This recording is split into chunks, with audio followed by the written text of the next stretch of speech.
What's going on, people? Thank you all so much for tuning into this live stream segment of Mikasa, Sukasa, and the Convo Couch. Today we have a very special guest. A lot of you may know him from the Jimmy Dore Show and the Aggressive Progressives, and Get Your News On with Ron on his YouTube channel.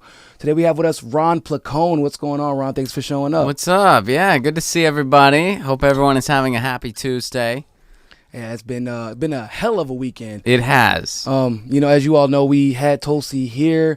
They had Tulsi over at the Jimmy Dore studio as well, and I'm sure Ron has been, in the thick of all of it, watching all of it, and alongside Tulsi doing her thing. You had a bunch of negative stuff come out about some other candidates and a lot of debates really about basically all of the other candidates about their viability, where they're at in the polls, if that's even believable. You have candidates getting closer and closer to the debate stage. So we wanted to talk about all of that with us today.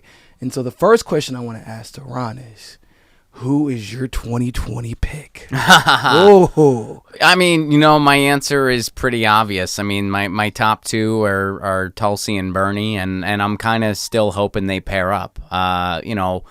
If I had the perfect scenario, I think that Tulsi president, Bernie vice president is breaking news. I've said this a bunch of times, so it's not. But realistically, I think it's going to be Bernie president, Tulsi vice president, which I'm totally fine with that too. I would support it 100% either way. So I just think those two candidates are just. I got breaking news for you. By and far the best. I got breaking news for you. Tulsi is now my number one over Bernie. There you go. There's breaking news. You know why? She's better on regime change. Mm-hmm. She's better on foreign policy. Mm-hmm. She's better on election integrity. Mm-hmm. Now, Bernie has the resume. He has the experience. And I still think right now that Bernie has the best chance to beat Donald Trump. Mm-hmm. But from what I've seen over the weekend with the rally at the church, or for town hall, whatever you want to call it, was a lot of momentum. And I understand that tweets or Twitters or posts on Twits doesn't necessarily equate to votes, but it does equate to momentum. It does equate to energy. And I am really all excited to be part of Team Tulsi, to be honest with you. Yeah. I still love Bernie, but Tulsi's my number one now. Have you seen Beto O'Rourke jump on a table? Or if I see that live, if we're talking about momentum, now that has what the Democrats refer to as potential for momentum, coined by Debbie Wasserman Schultz. So when you see that, I remember that quote. That was the best quote ever. Don't write off the stand on something, stand for nothing 2020. That's, the pulse is still alive there. Oh, man. I wish we would have had that sound bite. We have the potential for momentum. I remember when she said that shit. That was like, this lady just said we got the potential for momentum. Oh, well, that means that Tulsi's doing just fine then, if that's the case, right? Potential for momentum is there. It's been there for... You know what's interesting, too, about this weekend? And I agree. Tulsi definitely got that campaign got a nice shot in the arm in California this past weekend, which I was thrilled to see. We all were. Her San Francisco rally was big, too. Yeah? Yeah, it was That's big awesome. Well. And I think what's interesting here, correct me if I'm wrong, because of the way the primaries moved up, we're going to be March... Right, February. So March this is 1st or something like that. Yeah, so this is mid-March, I think. So pretty much exactly, like more or less a year from now, we will be in the same seat. Yes, here, we will. Which is kind of cool. Closer than that because she's coming back. Oh, she'll be back before then. But I'm saying like March is going to be back. the big go time here in California. When is Kamala coming back? Well, she lives here. I know. She lives here on Sunday. You wouldn't know it. I haven't seen her a lot of rallies around here. You wouldn't know that she just held a private event, with her bundlers on Sunday. She's for Medicare for all. Too bad she didn't know that there was an effort for that right here in her home state of California. I know, it's really She didn't weird know that. Actually, she's already back. backpedaled, by the way, on Medicare for all. We all know this. But too bad when she said she was for it, she didn't know there was an effort here right in her home state. She must not have known about it. If you Nobody need to know told her. The evidence to know that Kamala Harris is a fugazi. She lives in a state where we have a supermajority, and still Medicare for all is part of their platform, and she's done nothing to push it forward.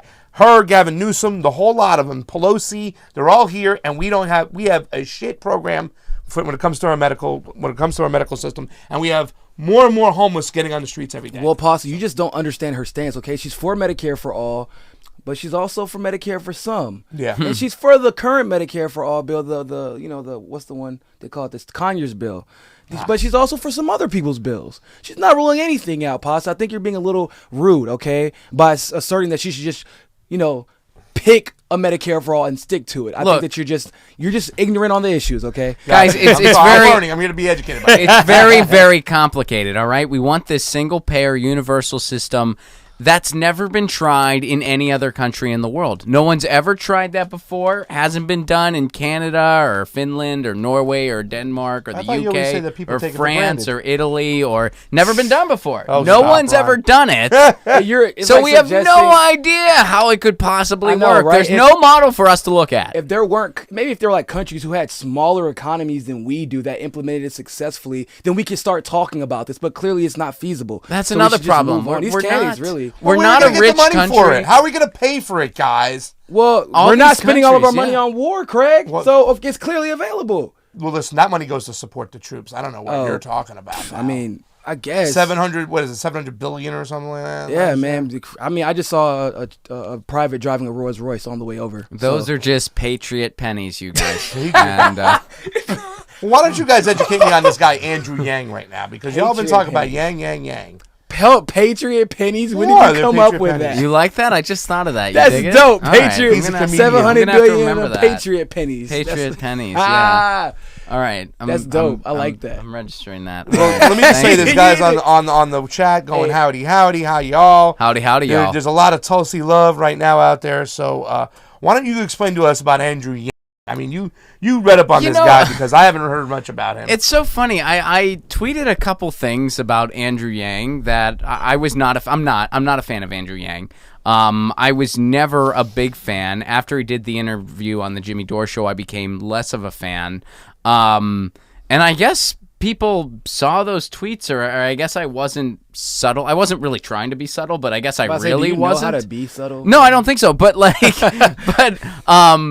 because at the past Jimmy Dore live show in Ventura this past Sunday, a group of people came up to me after, and one of the guys goes to the other guy. He goes, "Hey man, tell him about Andrew Yang," and the guy goes, I kind of like Andrew Yang. They wanted me to tell you. so I guess it was obvious that I was vocal that I'm not a big fan of Andrew Yang. And I'm not. And the reason I'm not is because, first of all, he's against the minimum wage. Like, he's straight up against it. You know, we can't tie it up and put a bow on it. Yeah, despite the fact and here's the other thing. The whole UBI thing. Look, Andrew Yang comes from a lot of money. He's made a lot of money. What's that tidbit about his father that you were telling me about his dad had something like 69 patents. Jeez. Or something like that. Rich. So it's basically like the Trump effect again, where people think because I'm a successful businessman, and it's like, but you were rich before you were successful. Probably had a lot to do with you being a successful businessman. Not necessarily that you started from nothing, and so you know how to make money, and now you're telling everybody else how to make the money. It's just like, nah. No, you came from privilege. Yeah. I mean, you came from wealth, and so. The other thing about him, the whole UBI thing, I'm not completely against the concept of a UBI, but I think that it needs to be coupled with extensive rent control. It needs to be coupled with other protections for it to be at all effective. And he has no plan for that. For him, it's just more like, hey plebs, I'm going to give you some money. Like me. He's good on some issues. He's good on Medicare for all. I'll give him that. He's good on that. But he's against free college. There's a lot of things. He's basically more of... Which is also weird because he thinks that, like, automation is going to kill everybody. And so, but to be against... Like, you're against free college, but you're saying that automation is going to kill jobs. But so don't you need to be in college to be even more competitive than...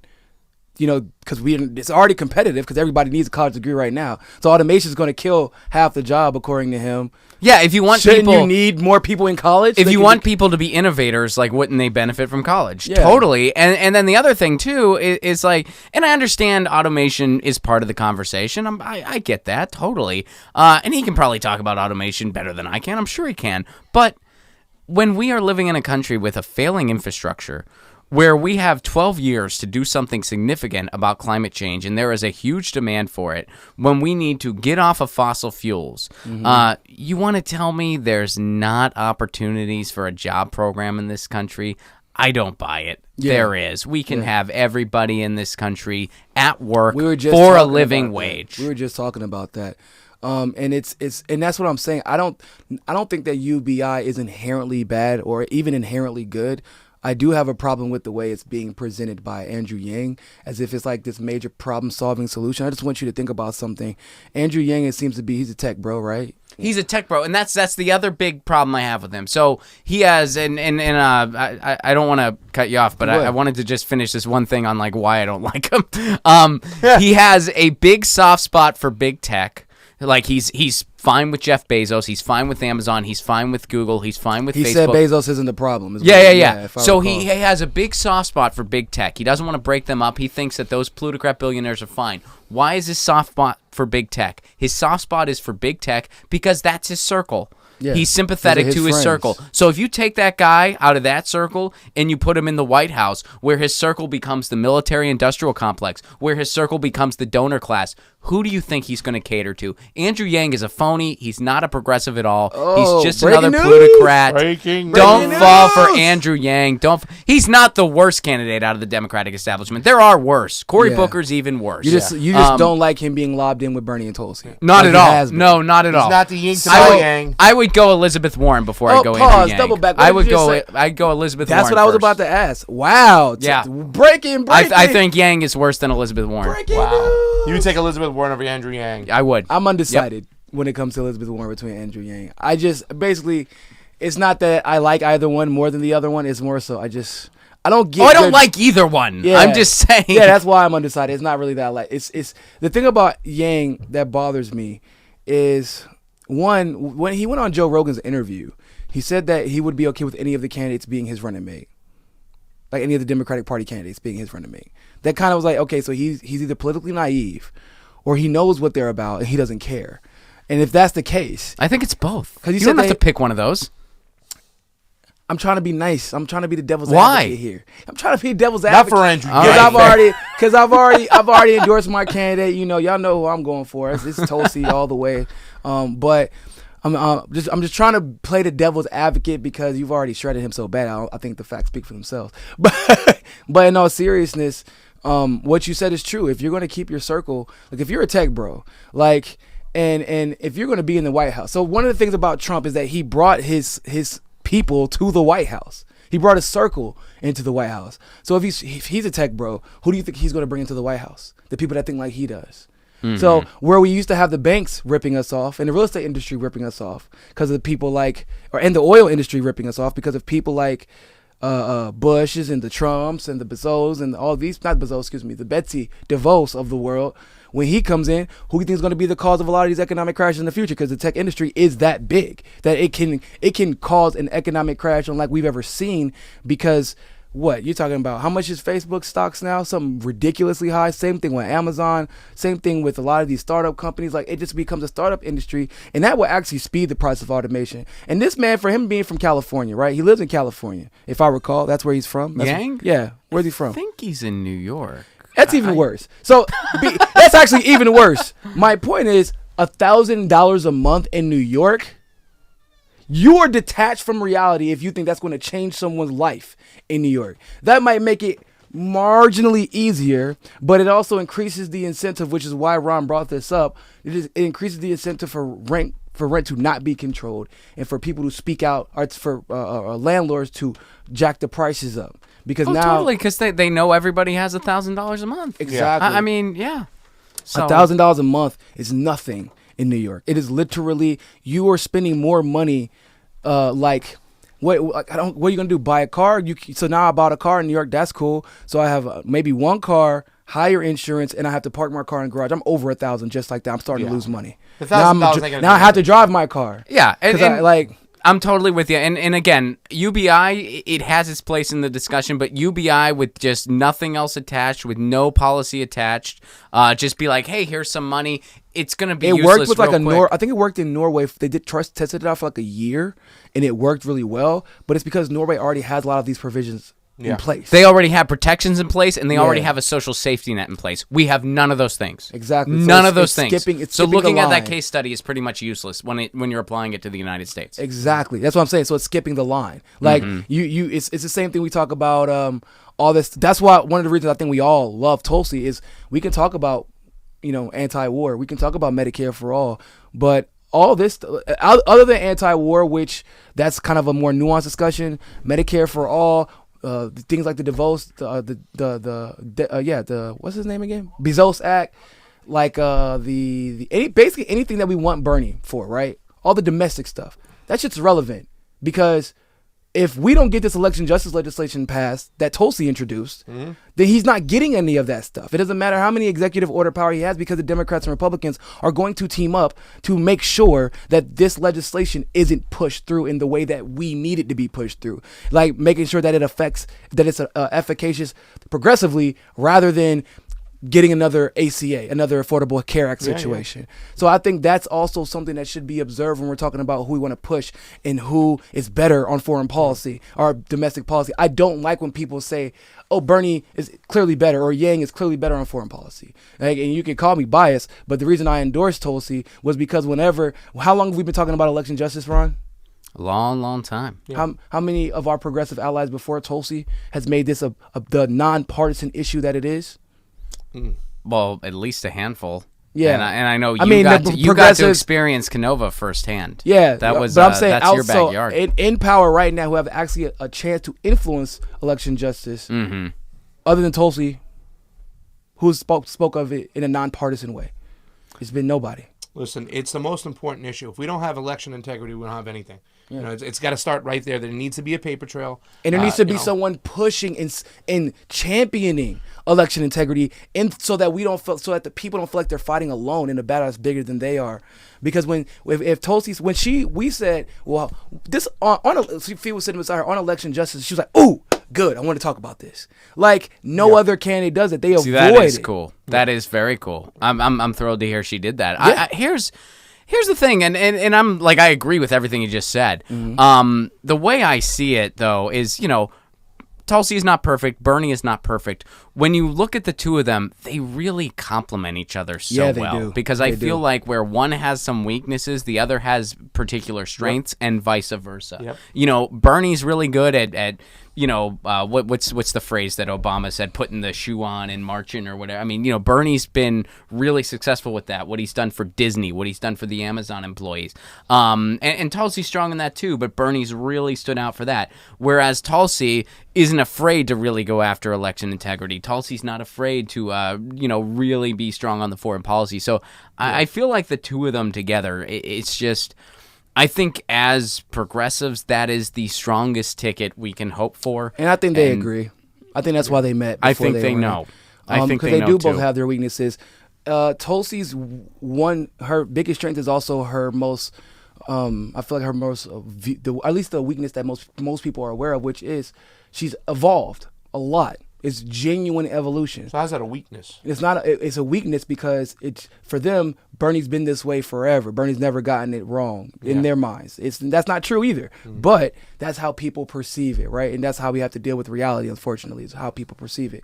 And so, where I think that's a strength, others may think it's a weakness. Now, neoliberals will say it's a weakness because it's Tulsi regardless.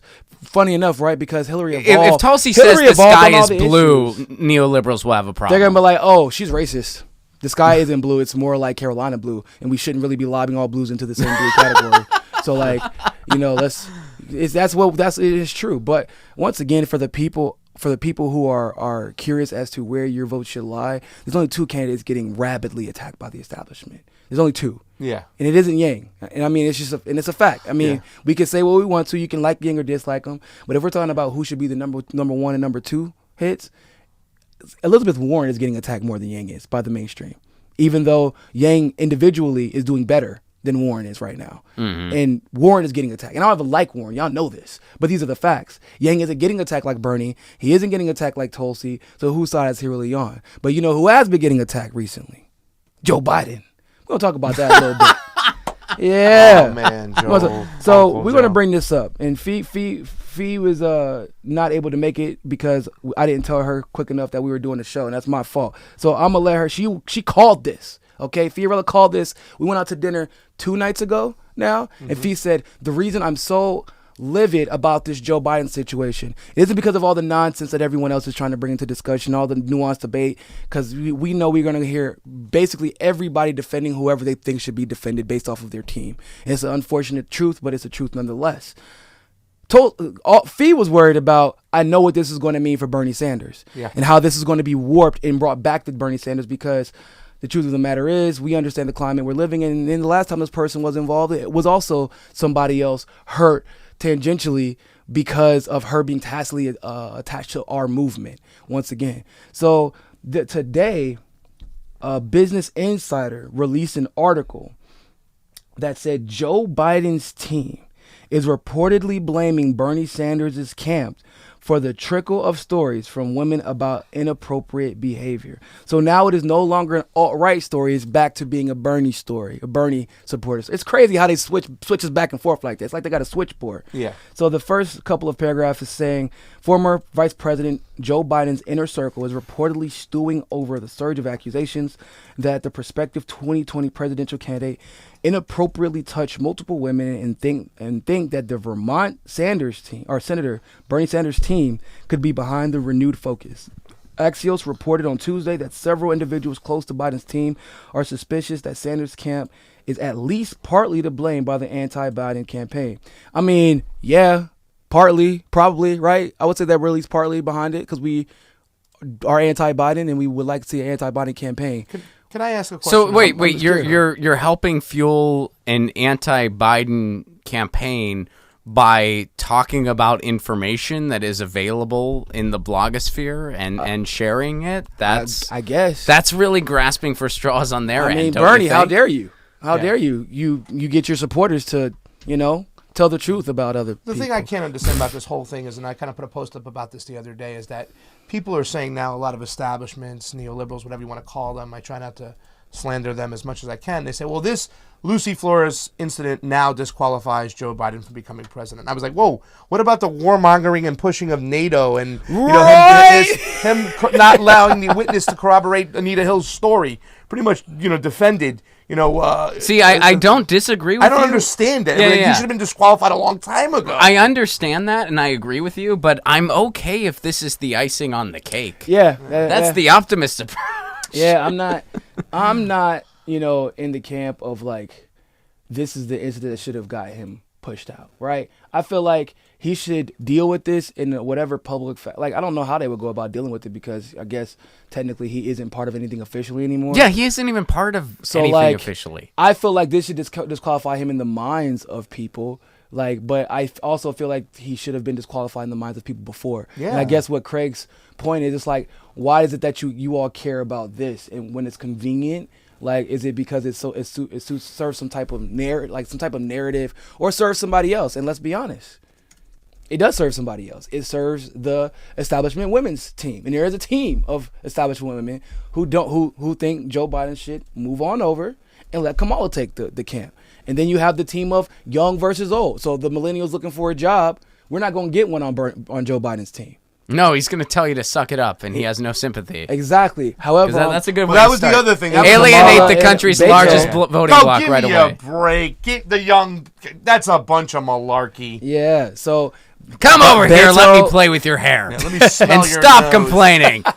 Beto and Kamala will hire millennials because that's their whole thing. That's their base, and that's who they need around them to make them look younger and hipper than they actually are. So you have like multiple camps, and I actually did a video about this the other day, laughing because there was somebody trying to make the argument against Beto getting so much attention by saying Kamala should have been getting more. Like, that was their argument. He's just getting so much. How come he gets to be on Vanity Fair? There are people who are in Congress. Did you see his denim? Yeah. I'll tell you how he got to be on Vanity Fair. But seriously, that's a hell of a hair part and killer denim. The moment that he was born for this. Sorry. That clearly.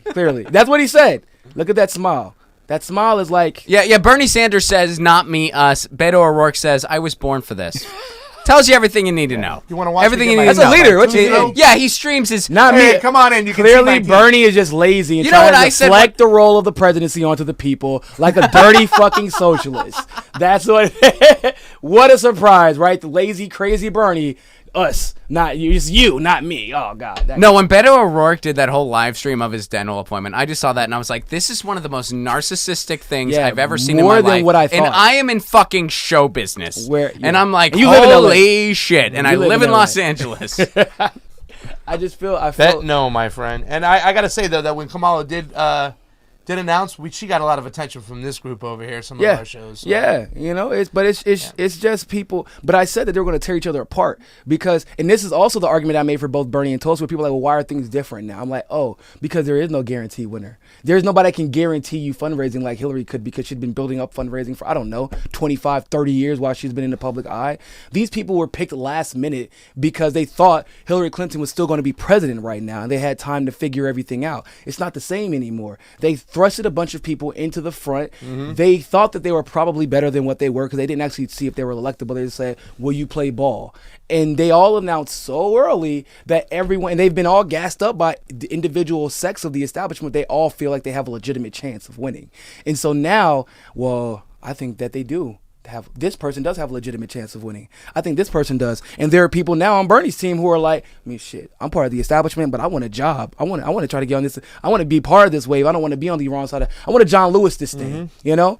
John Lewis isn't really an activist. I hate when people say that. There are a lot of people, just like in the progressive movement, people who are in the civil rights movement just to be in front of the camera. That was John Lewis. And so there are a lot of people who are going to try to take that route to be on the right side of history.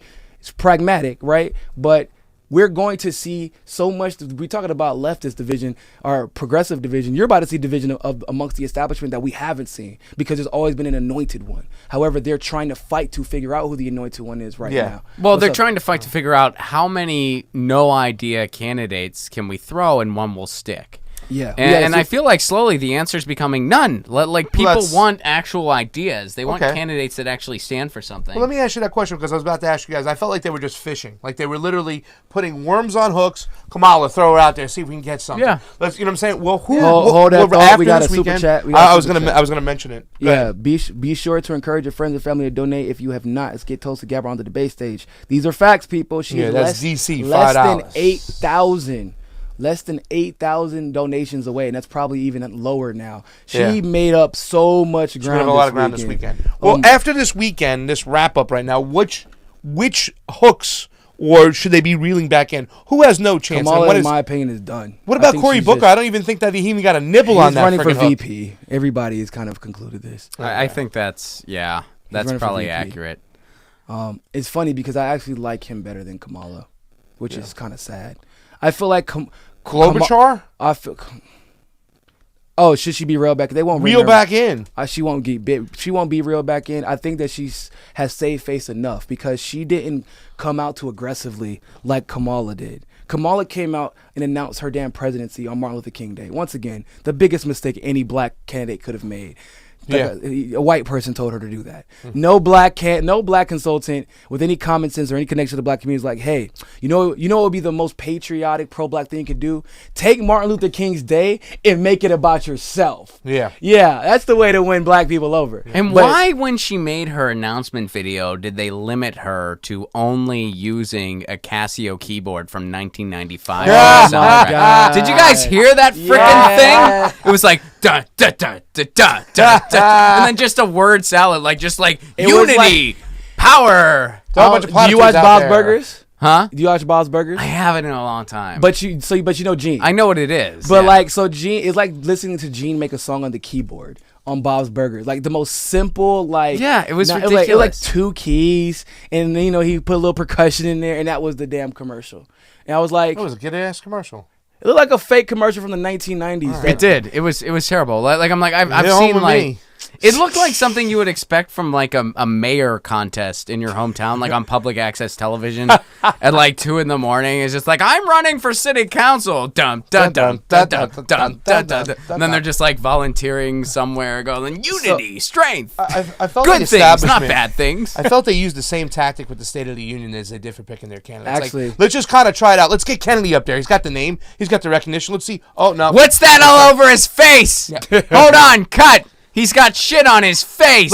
Let's do Stacey Abrams because she usually says Obama 3 times in every single sentence. So Joe Kennedy's drooling. He's drooling. He must have seen his check from Big Pharma. I thought I was the only other one who noticed that Stacey Abrams always mentions Obama. Dude, in her primary, she was ridiculous. Guys, Stacey Abrams did a wonderful job if she was telling a story at the Moth. Yes. She did. Yeah. She told a very nice story. Yeah, it wasn't a rebuttal. Yeah. That's definitionally not what a rebuttal is. Yeah, because you know what? So the thing about the rebuttal, And this is why Bernie's was better and would have. They should always have Bernie give the. You know what I'm saying? Like when Bernie speaks and he's actually giving a rebuttal, it is indeed a rebuttal. It's Why? a rebuttal. Because Bernie once again has been speaking about these issues forever. Yep. He knows the numbers. The numbers are already available. He's researched. He didn't write this speech like before Trump spoke. He listens and then he is like, that's bullshit. And he lists his points and all the facts and literally rebuts Donald Trump with the facts. We got a super chat coming in. Breaking news. Recent update. Tulsi now needs 5,531 donations. Please make a donation if you haven't. And that's from Scripts to Clips. My man. Also, series and flicks. Justice. Also, in other news, in related news, Niko House is ahead of everybody in the Tulsi lunch contest. So, Tulsi lunch? Yeah, we're gonna have lunch with Tulsi. So I'm just letting everybody know it's kind of awkward. I gotta be honest. I'm not that far ahead. You started a contest and you're winning. She started a contest. Oh, she started it. Yeah. Okay. Well, I'm only winning where by can people 500. find this information, Niko? You can go to the. Actually, do they have it in the? No, I don't think it's in this description because I don't think he put it in. All right, so here's a competition you might not have heard of that Niko's winning, and we don't know how to help you. Nah, he. Oh, it's not even close though. Like low key, everybody's mad at me because they're like, "Oh man, Niko, you have such a huge following. Why would you be able to do this? It's an open competition." Just, hey, man, I worked hard for my following. You better get it. What's the point of having 31,000 YouTube subscribers think about it like this. How many questions do you think Tulsi's going to answer if you go have lunch with her? If you all give me your questions, I can sit there with her all day and I can get answers for everything. Where would the lunch take place? Like, what are the details of this competition? Don't worry about that, Ron. It's between me and Tulsi. Don't be trying to pop up. Ron, Don't try to pop up on my day. Question on for Tulsi. I had 5 questions for the speed round, and one of them was a question for you. First of all, the question that really disappointed me, and I kind of had to think hard. I was considering withdrawing my support for Tulsi was Tupac over Biggie. That was the first disappointing thing. But then what did she say? Said Tupac. Oh, she got it right. Okay, so I want Ron, you're sitting on she my didn't. couch. Ron, what? Sorry, dude. She did not get it right. Everybody I like Biggie's them. better than I Tupac. like them both, but I prefer Tupac. Nobody even listened to Tupac until was you went to death row. Tupac was more socially conscious. He had so much more to give. He's like Kendrick Lamar. We're not going to go there. But also, let's not forget about the last question, which I asked. I didn't even mention your name. And I said, be careful before you answer this question, Tulsi, because you're going to go over and see Jimmy Dore and Ron Placone. Hold on, pineapple belong on a pizza. And she said yes. Hey, hold on. All right, so she got that one wrong. No my God. Two big ones to get wrong. No one's Balthazar's got a super chat. You want to get on it? Hold up. So we got Balthazar 228. Thanks for the super chat. He said, I'm more than ready to support a third-party ticket.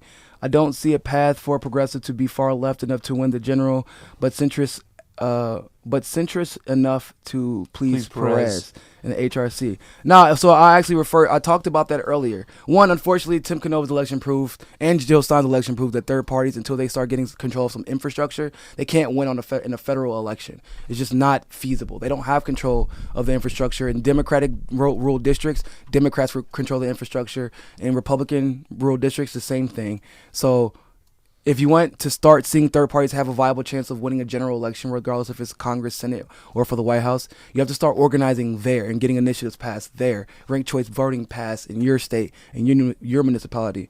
But I will say this, I addressed the part about not getting enough momentum within the Democratic Party earlier by letting people know that there is a split within the Democratic Party right now. They don't know who they want to take on the show. We do know, however, that they have enough candidates to take enough delegates away that Bernie nor Tulsi gets 50%. And therefore, that's why it's so important to get Tulsi on that debate stage so she can start siphoning off people from other candidates. Because I do think that the most vulnerable candidates right now are the women, actually. I would say the women are the most vulnerable because the men are flocking to Tulsi. Now, I can't imagine why that may be. It's probably her anti-war stance. The men love the anti-war stance for Tulsi and the election justice stances for Tulsi. It has nothing to do with her looks. I can't even really say that in all seriousness, because it's not like she's attractive or anything like that. Men don't vote for people just because they're attractive. No.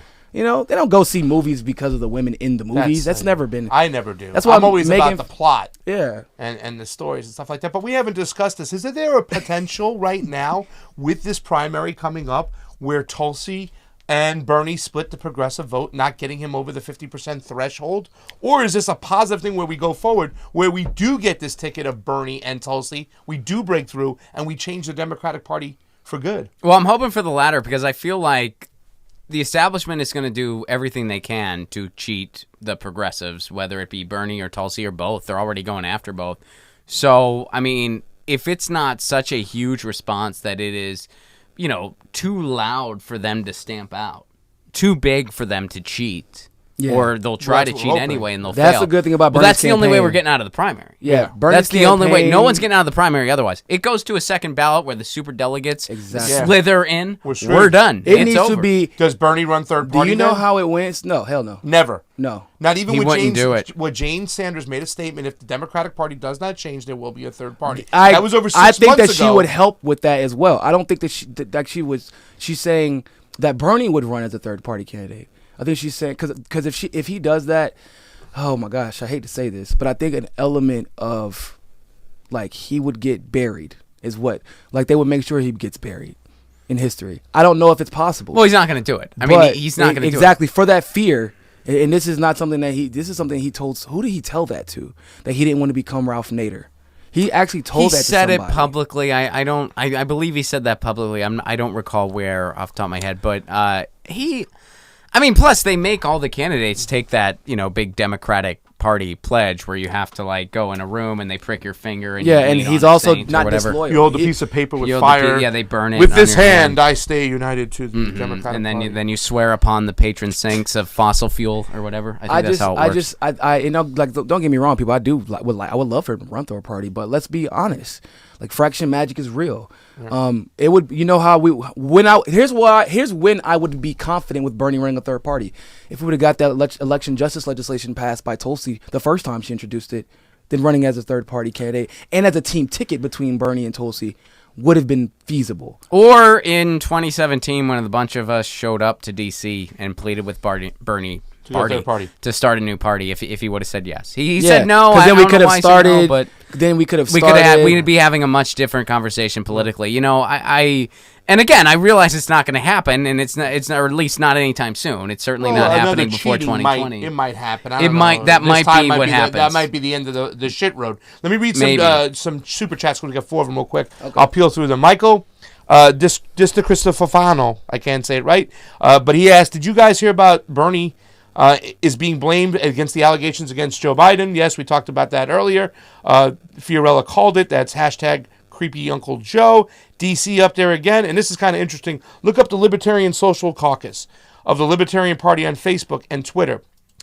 They are a leftist movement within the Libertarian Party. And we kind of talked about this with Ron Paul saying, okay, there needs to be some looking into... Yes, the real libertarians. Yeah. We have to start looking into this whole Russian collusion from the other side of the spectrum, and some people have to pay the price. And then over here we have Cool Blue 71. In 1992, Ross Perot received nearly 19% of the U.S. popular vote. He won 0 electoral votes. A third-party presidential nominee will need about 25% nationally to carry any states whatsoever. And that was from Cool Blue 71. I mean, it's definitely a problem that really needs to be addressed. But in the short term, we're not, we don't have anything in the short term. And that's what I tell people who get pissed at Bernie. I understand if you want to be, I would rather, we would all rather. Things that we would rather happen sometimes aren't what's best for the time being. But if you weren't out pushing ranked choice voting, if you weren't out introducing ballot initiatives, if you weren't out making sure that Green Party or whatever party that you think should be on the ballot is on the ballot in your state, you don't get to be mad. Yeah.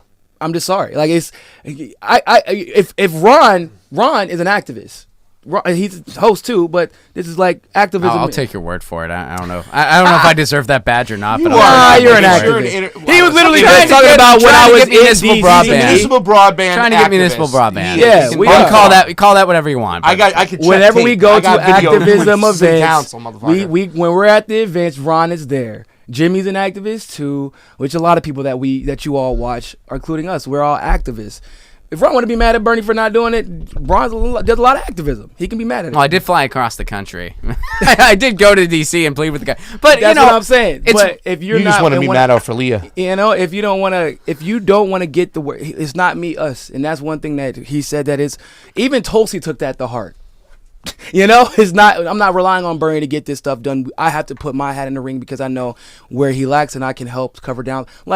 That's what I'm saying. When we can't talk about, I want Bernie to do this. Where are you going to start? Are you going to start doing something to make those dreams a reality, or are you going to keep relying on Bernie to get it done? That would be my thing. Can I say something, though, on the election integrity thing? He should really, I mean, the fact that he always points out, and especially the State of the Union, which was a rebuttal, and it was a great rebuttal when he was saying, it's not a hot economy when blah, blah, blah, blah, blah, blah. It's not a hot economy. But then when he gets to this point, when he starts talking about election integrity, and he brings up Atlanta, and he brings up Florida. And we know damn well what he's talking about. He was talking about the Republican cheating against Stacey Abrams and against Andrew Gillum.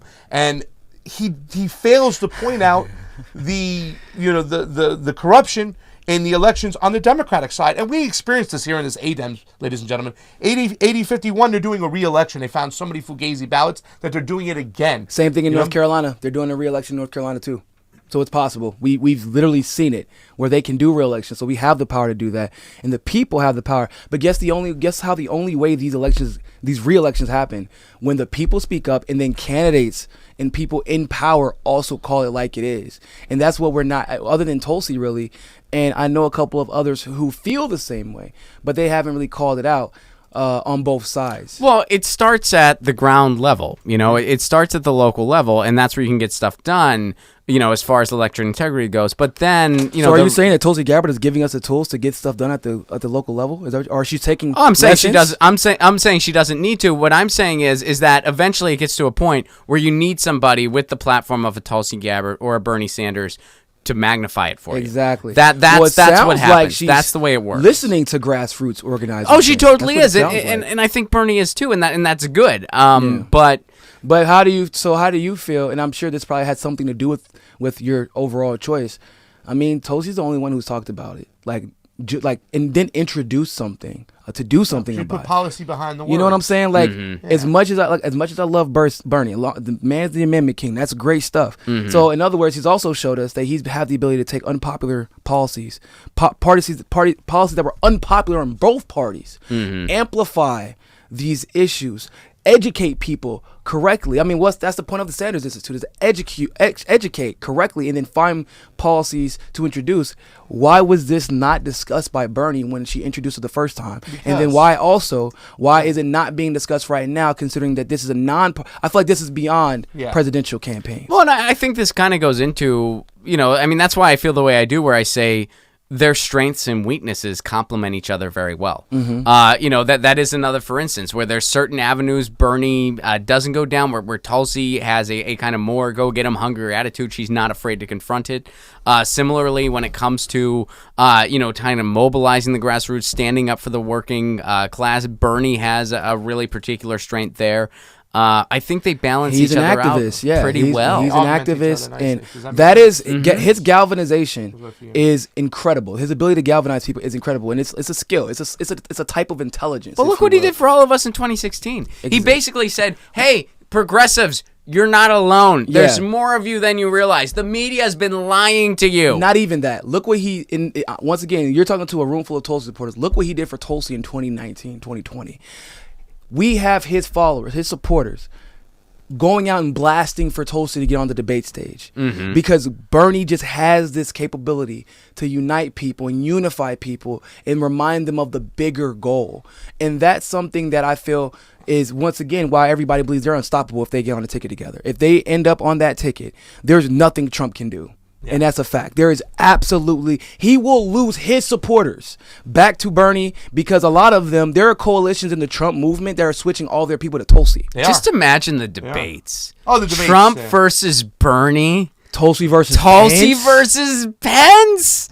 Guess what? There is one politician on the planet Mike Pence could beat in a debate. Tim Kaine. He already had him.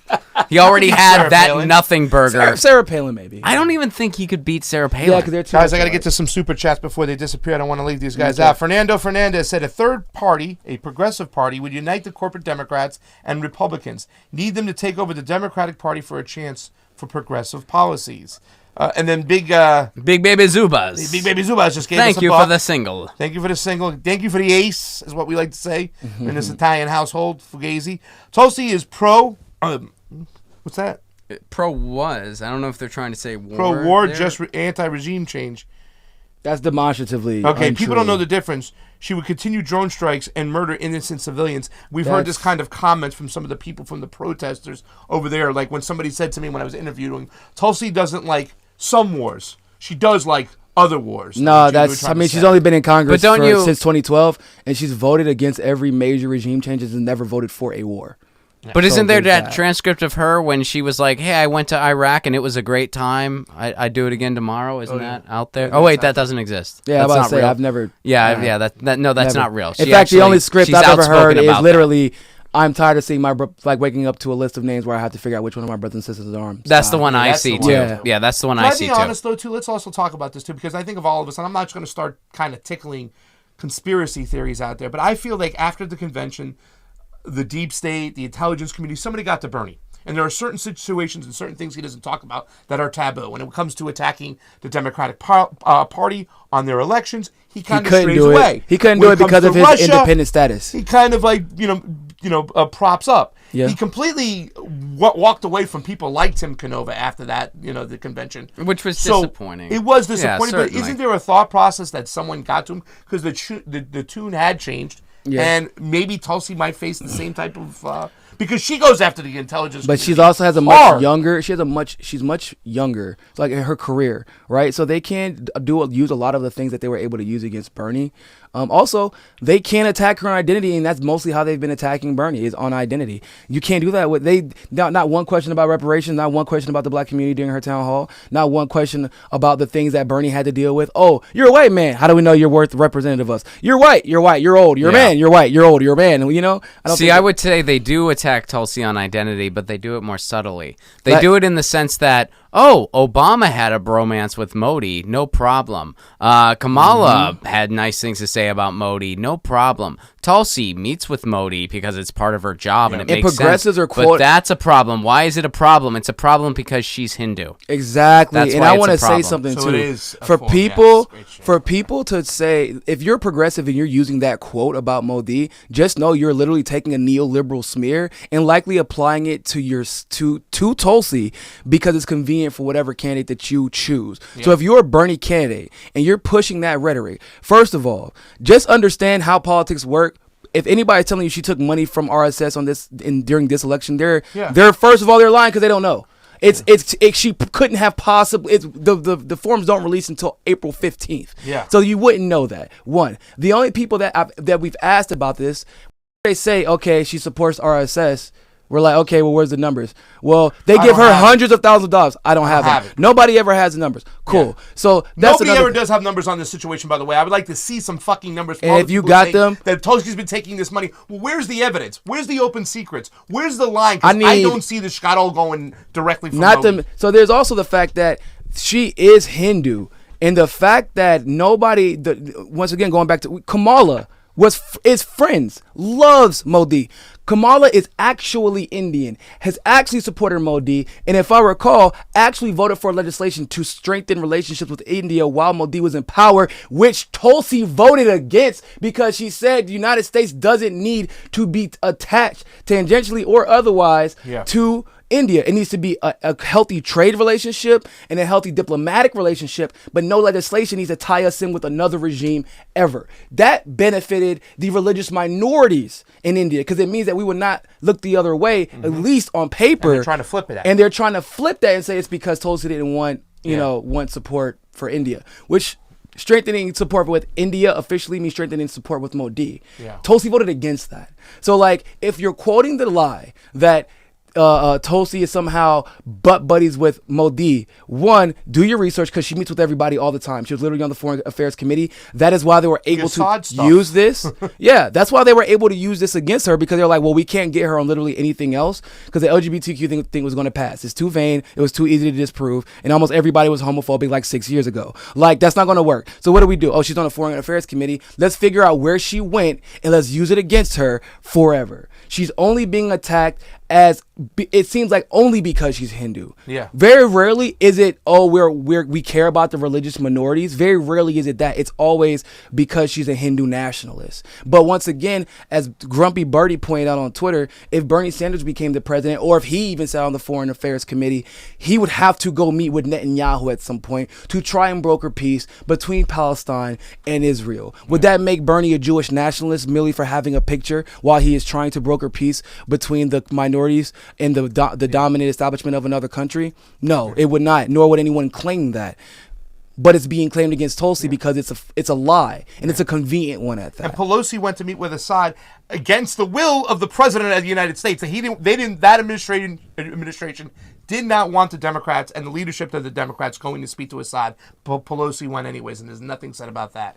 We got some super chats. You want to read them up? Because this guy's a fan of both you guys, and I hope Balthazar, go over to the CONVO couch, like and subscribe, and help us out too as well. We love you. Balthazar, I was pushing HR 3057 from the introduction and have been pushing for ranked choice voting for years. Awesome. Love you. I'm going to need a redaction and apologies for Russia bait, Israel, and 2016 rigging before voting D again. I understand. I mean, you got one you know, more? You got one. You got a retraction. Tulsi, what you mean? She's the one who came out and said, yeah, we told y'all. Well, you know what? It's one of those things. This two-party duopoly, it's not working. And I know that we don't have a quick fix, but, you know, I'll quote the punk poet Attila the Stockbroker. He's a guy out in England, and he wrote a song about how the labor, you know, when everybody supported Iraq over in England, and he's like, you know, we need an electoral system that gives every voter a voice because we're fed up with voting for wankers, and we have a right to a choice. Absolutely. And he's absolutely right about that. Balthazar's got one right there. Balthazar, donation tracking is super easy. Just ask Ron about all the free services he hasn't checked out. Balthazar loves Streamlabs, and I still haven't looked into Streamlabs. We were just talking about that We were just talking about it. I got to do it. I know, but yeah. I haven't done it yet. Oh my God! And scripts to clips for series and flicks.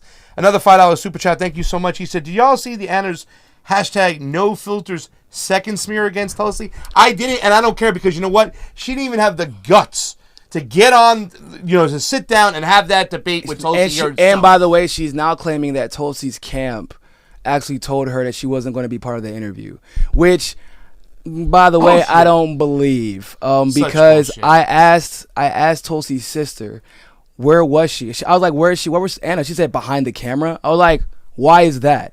So I can say officially, Tulsi's sister didn't tell her to do that, who was the only other person that would have that type of power, and the actual scheduler didn't say that either. So unless somebody overshot Tulsi and V, which is unlikely, and unless they have some proof, I wouldn't believe that V's Tulsi's sister. Oh, the campaign. Kind of like a de facto campaign manager.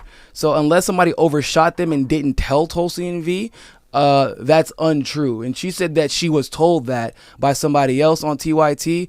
How true is that? I don't even know. Maybe somebody on TYT didn't want any controversy because I don't understand because they asked all of Anna's questions. So you know what I'm saying? Like, so for her to sit down, I didn't see any of the stuff in question, don't so I don't have. It's just gonna make you upset. But it's gonna make you sick because what they do is like they treated her like a mainstream media, a CNN, an MSNBC TV show. Oh, you got these guys endorsing you, you know, O'Bannon endorsing. Yeah. Like, Cenk, why are you even mentioning that shit? This is not fucking CNN. Yeah. In my opinion, that was a waste of 5 minutes of a question. Why do I have to explain it? Bannon's an idiot and I don't support him. You should have realized this by now. I don't see what the discussion's about. But also, if I was Tulsi, I think she's more than free to say, Anna, this would only boost your profile. You being on this interview has nothing to do with me, and since you want to be petty, I'll be petty too, and that's perfectly fine. And so I wouldn't even have a problem with it. But I will say this: if Anna was a journalist, I wouldn't let anybody tell me I wasn't gonna be part of the interview.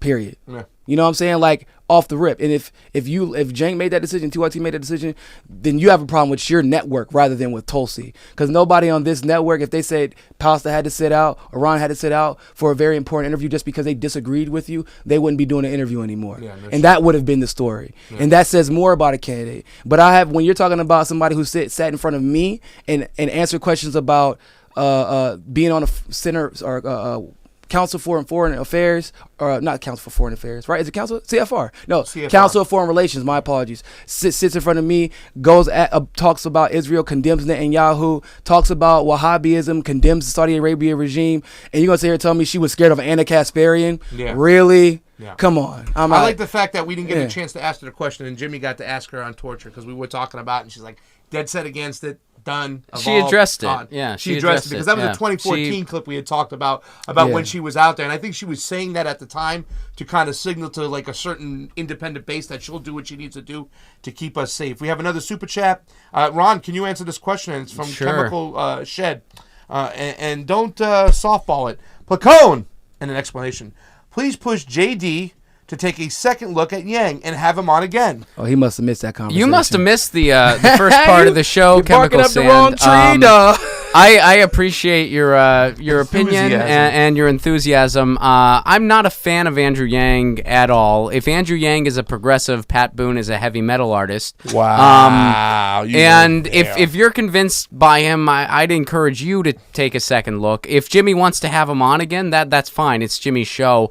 The first interview was about 40-some minutes, and Yang came clean about the fact that he's against the minimum wage, that he is in bed with big tech, which makes you think he'll probably be in bed with the military-industrial complex and big pharma and the donor class, should he ever be president, which hopefully he's not. And he would let the CIA run all over his face. Of course he would. I'm not convinced by Andrew Yang, Chemical Shed. Sorry. And if Jimmy wants to have him on again, that's great, because I'm all about a discussion. Well, let's not get confused. We are all for Andrew Yang being on the debate stage. Oh, I'm fine with him being on the debate stage. So let's not get that confused, people. Here for one debate. He's better than. He's better than most establishment candidates. Pretty much all. I think he's worse than Warren even. Right. But outside of that. Oh, I'm so sorry. I'm not even to step up. Has he sworn off corporate donations? Has he? Huh? Has Yang sworn off corporate donations? I'm not sure. No, I don't know that one way or another. Let's this question, and I sorry for stepping on your sentence over there, but I just saw this. It says, I just don't understand why vote for Tulsi over Bernie. Bernie has the best domestic policy, and Tulsi has foreign. No, he doesn't.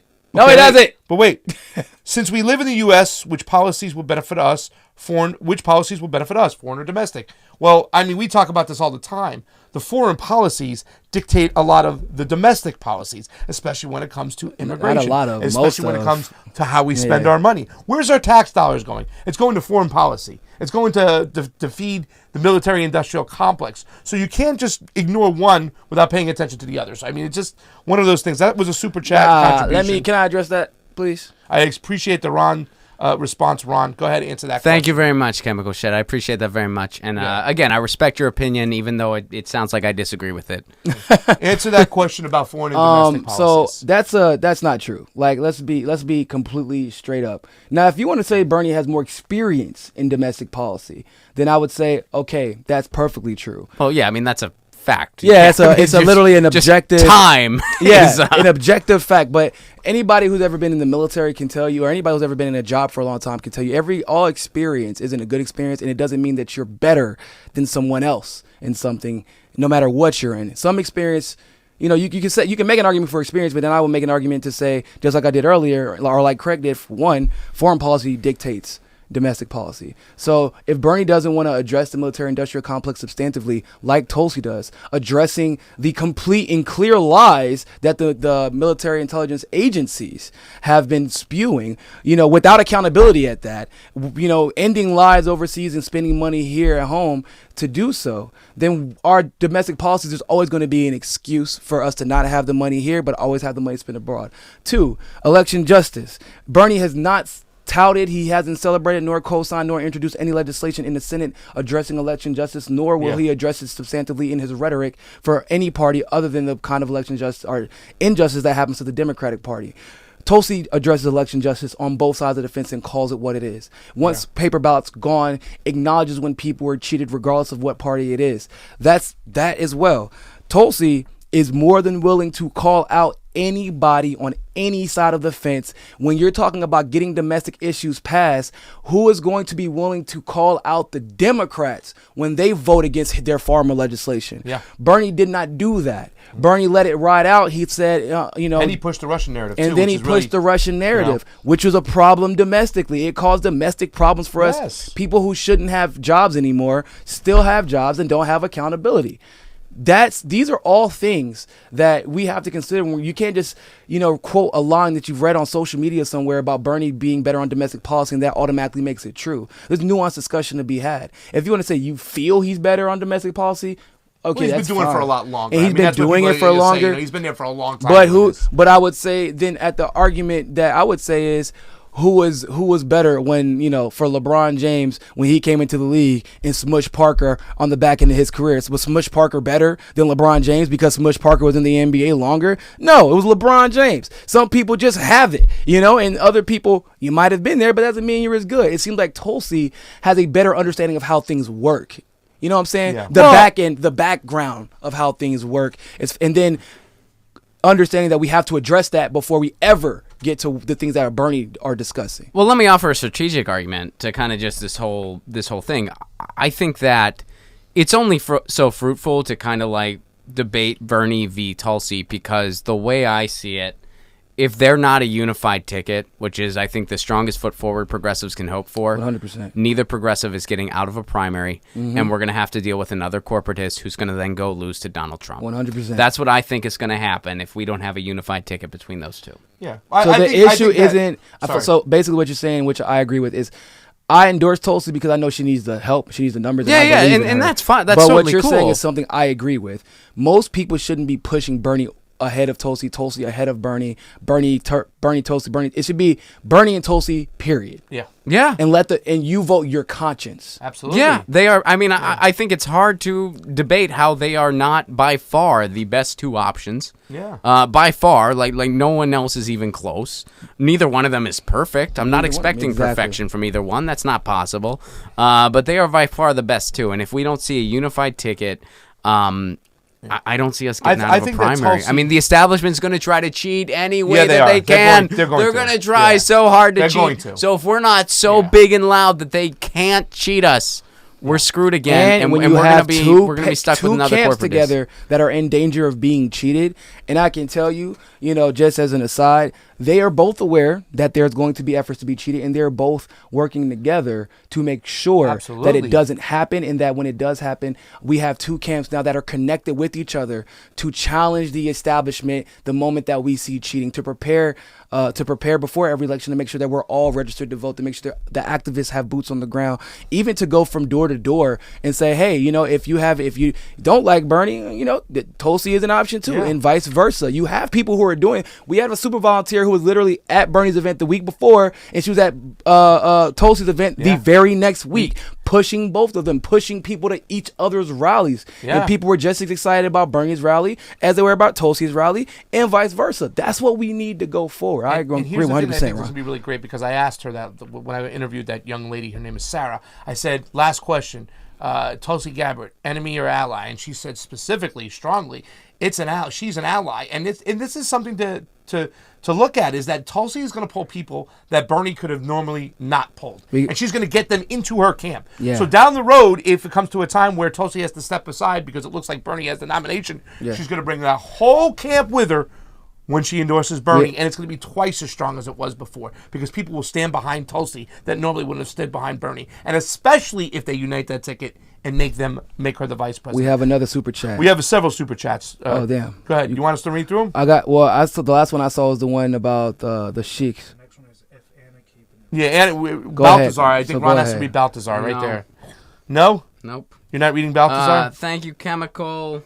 He's not reading Baltazar? Hold up. Write this one.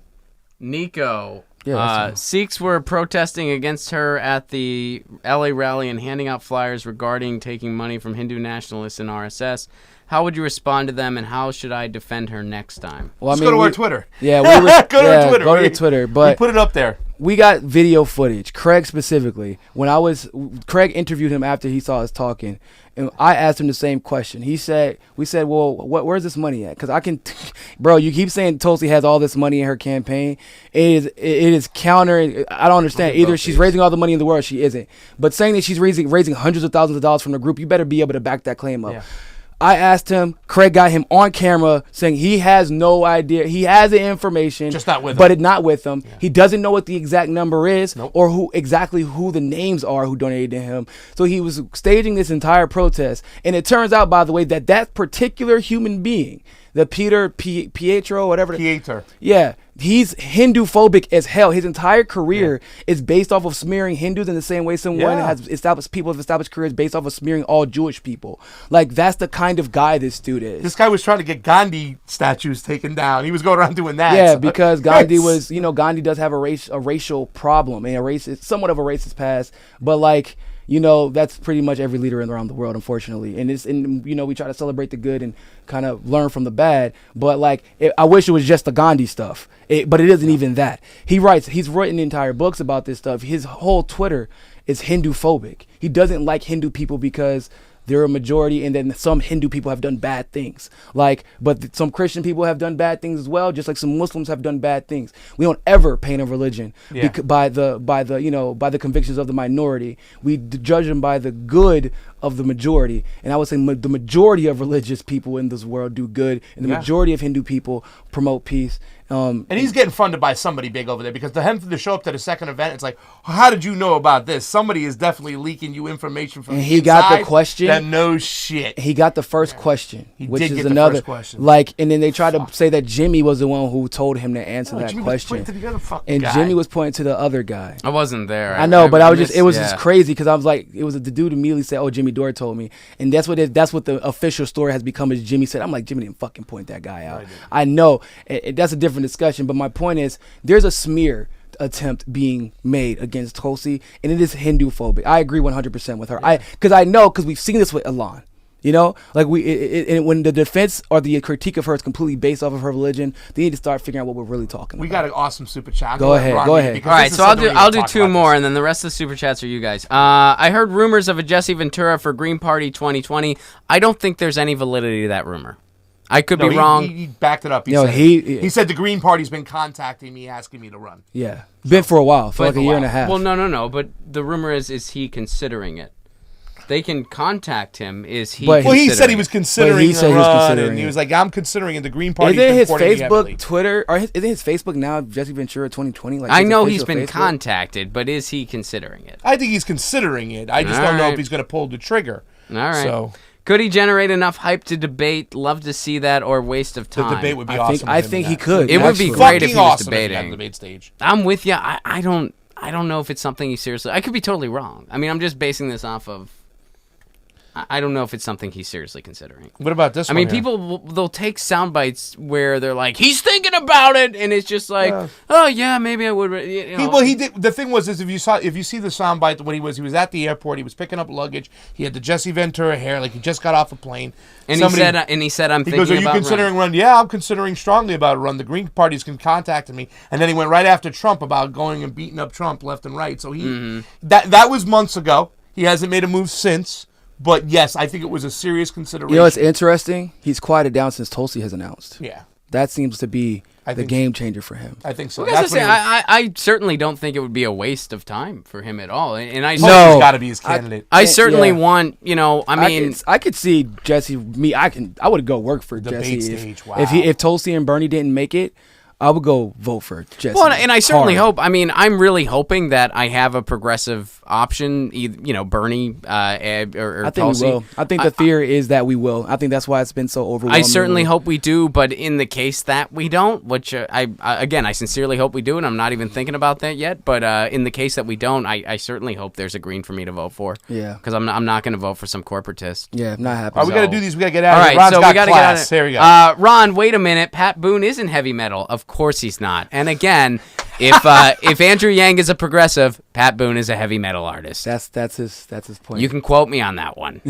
I think that is the last super chat and stuff, but we do have to get out of here. We're a 70-minute show. There are 262 people watching, though. Shout out to you guys. And go donate to Tulsi. Yeah, donate to Tulsi2020.com. Go over, like, subscribe, share, and help us out on the CONVO couch. We've been moving up, and all of a sudden we got Get Your News One with Ron. You can go over there and like, subscribe, and share. And also, real quick, where can people? I mean, not that I'm sure most of the people know where to find you at, but. They know, if you don't know, Ron has his own YouTube page as well. What's your YouTube? Yeah, youtube.com/Ron Placone. And I'm out on the road. Graham Elwood and I are touring with the Progressive Comedy Tour. We're going to be in Texas. We're going to be in Salt Lake City, Boise. We're going to be on the East Coast. RonPlacone.com for all those tickets. And youtube.com/Ron Placone. His last tour was dope. Florida was a good time. Yeah, it was a good time. Yeah. We had a lot of fun out there in Miami. I was part of it. The crowd's energy was crazy. Ron and Matt really, they are not Graham. Not Matt. I have a really good friend in high school named Matt Graham. He was a really cool dude. He was funny as hell too. That's why I was confusing him. But Ron and Graham the crowd loved them, and they really catered to the crowd, and they give you your 100% energy. And they're tired when they get up there. Y'all know about the road story. They're tired when they get up there, and they give you 100%. So go to ronplacone.com to book your tickets. Yep, ronplacone.com. All tickets available. Go. Thanks, buddy. Oh, DC, I'll see you in Houston. I'm excited for it. I think you missed a couple. Which one did I miss? You missed a couple, man. man. Follow-up question. I just did the ones that were for me. I didn't. Why are the Sikhs so against her? Do they have their own stories wrong? Sikhs are normally very peaceful. No, it's propaganda. I mean, so the Sheiks, for those of you who don't know, a lot of Sheiks live in Punjab. There was a war between the Sheiks and the Hindus, and the Punjabis and the Hindus, and so that's where a lot of that animus comes from. So when somebody ascribes to any particular belief, and of course there's a collectivity in that groupthink, you have to be able to read in between the lines and the nuance to understand how they're attaching Hinduism to her beliefs rather than analyzing Tulsi as a person. That would be just as wrong as us trying to say that all Christians are bad because Trump is a Christian and therefore Christians are the same, or that even Trump will do something good for Christians because now we know he'll do something for the crazy evangelicals, the crazy Baptists, the extremists, but he's not going to do anything for the actual Jesus Christians, So we don't want to conflate the two, but that's the problem, is that everybody who aligns to one particular belief has all been subjected to propaganda of some kind. But the facts speak for themselves when it comes to Tulsi. When she had a chance to strengthen the relations between Modi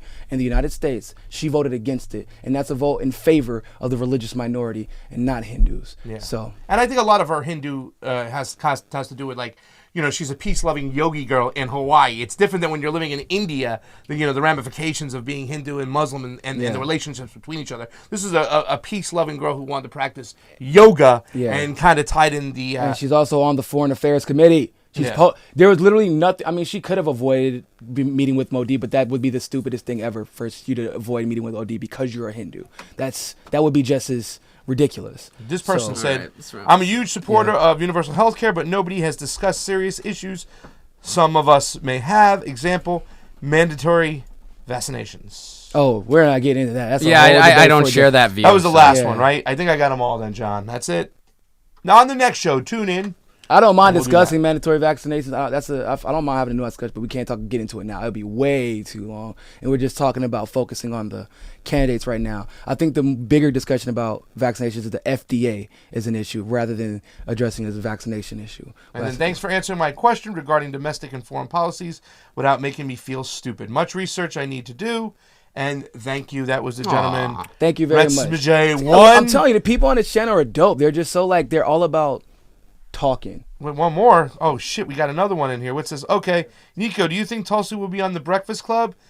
They seem to be pushing Kamala hard, but I think if Tulsi came on, we're working on it. She would be well liked. We're working on it. Oh yeah. Oh man, she'd take the black vote instantly. Just like I think that was with Bernie. So it happened with Bernie after he went on the Breakfast Club. I imagine that we'll probably see something similar with Tulsi, especially because she's the only one who's endorsed reparations so far. Well, get us out of here because Ron's got to go to class. All right, sounds good. Thank you all so much for tuning into this segment of Mikasa, Sukasa, and the Convo Couch with a special edition of Getting Your News On with Ron. So that's pretty much what we damn did. We just ended up getting your news on Ron, reading super chats all day. We did your show, man. We live in your chamber. We just were like, yeah. That's probably where the super chats came from because I was so used to doing it with you. So with that being said, people, thank you all so much. Go donate to Tulsi2020.com. Remember, more than anything else, people, find your balance. Peace. All right.